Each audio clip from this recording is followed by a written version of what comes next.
সকাল হয়ে গেছে, এখন বিদায়ের পালা। কি বলবো বুঝতে পারছি না।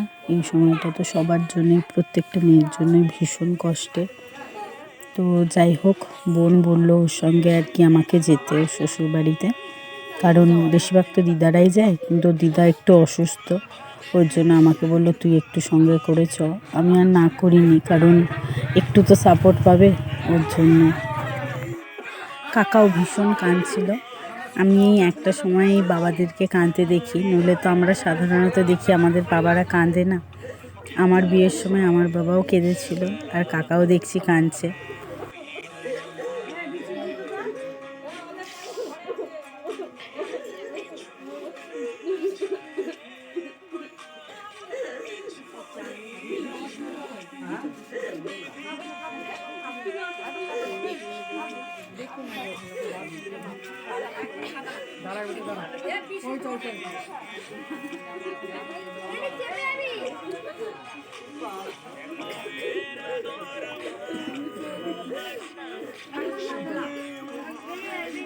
সবাই সরে যা, সরে যা।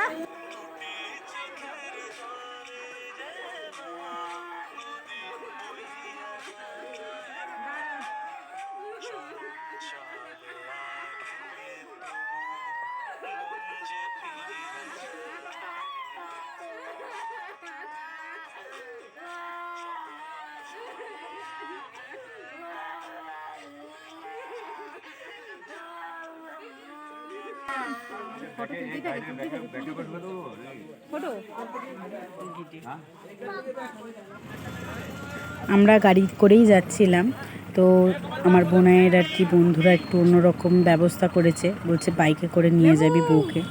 ওর জন্য এখন বর বউ বাইকে চেপে গেছে, আমি তো গাড়িতে রয়েছি, ওর জন্য আমি ভিডিওটা ভালো করে তুলতে পারিনি।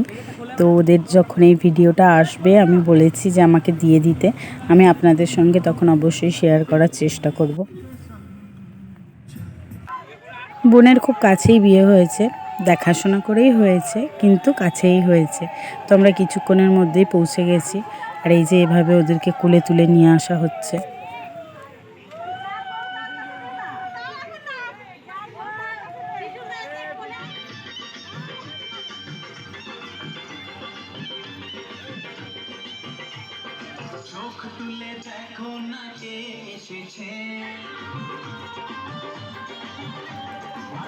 ওর শ্বশুরবাড়ি পাড়াতেই একটা মন্দির, ওই যে শাশুড়িমা নাচছেন, উনি বাতাসা ছুঁড়ছেন, যে উনি হচ্ছে শাশুড়িমা। শাশুড়িমা তো ভীষণ ভালো, একদম সরল মনের।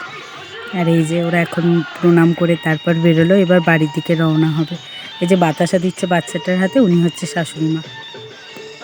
আর এই যে ননদ হলুদ ড্রেস পরে।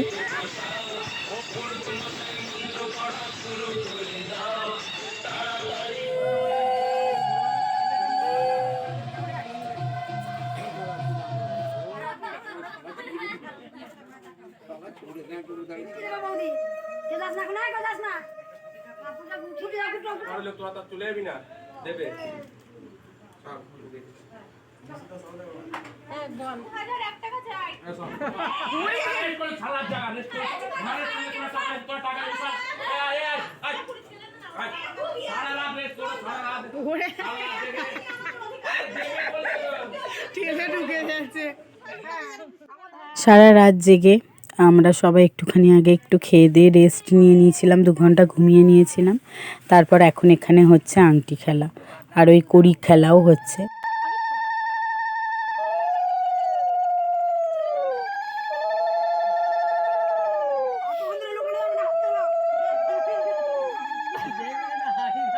লাস্টে পাইপ লাইন হয়ে যাবে, যেন ড্রেনে না চলে যাবে।